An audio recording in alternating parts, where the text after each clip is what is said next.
Thyroid levels లోపల especially thyroid stimulating hormone టీహెచ్హెచ్ అనేది ఎక్కువగా ఉన్న సందర్భాల లోపల దాన్ని హైపోథైరాయిడ్ అని చెప్పేసి చెప్తుంటాము.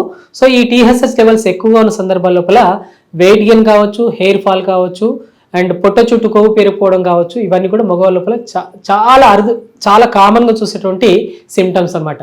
దీంతో పాటు నడి వయసు వాళ్ళ లోపల ఇమీడియట్లీ మ్యారేజ్ అయిపోయిన తర్వాత, అంటే 25 to 30 ఏజ్ గ్రూప్లో మ్యారేజ్ అయిన తర్వాత సెక్షువల్ వీక్నెస్ వస్తుంది. అన్ని రకాల టెస్టోస్టెరాన్ లెవెల్స్ నార్మల్గా ఉన్నాయి, విటమిన్ డి నార్మల్గా ఉంది, కాల్షియం లెవెల్స్ నార్మల్గా ఉన్నాయి.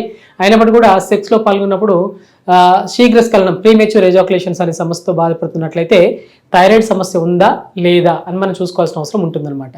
దాంతోపాటు ప్రతి చిన్న విషయాన్ని కూడా ఎక్కువగా కోపం రావడం, చిరాకు ఎక్కువగా రావడం, అంటే ఆఫీస్లో బాస్ మీద కావచ్చు, చిన్న వర్క్ చెప్పినప్పుడు కూడా త్వరగా కోపం వస్తుంది.